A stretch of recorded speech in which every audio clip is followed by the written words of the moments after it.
everyone, my name is Katie Fessler, and today is Saturday, August 24th.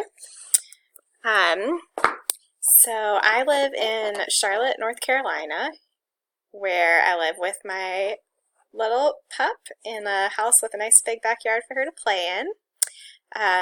I work currently as a dietitian in an ICU, so I do a lot of tube feeding and parenteral nutrition with a lot of patients who are trying to recover from strokes or who are having seizures.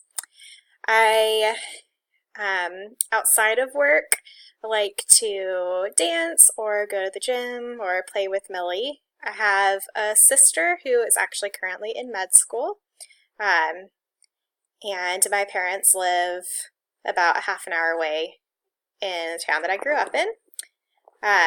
I am not a full-time student. I am taking classes outside of work, in addition to work, trying to fulfill the prerequisites for PA school, which I have applied to, and I'm just kind of trying to take the last little courses that I still have to take, and hopefully will be starting a program sometime next year, at which point I will be a full-time student again.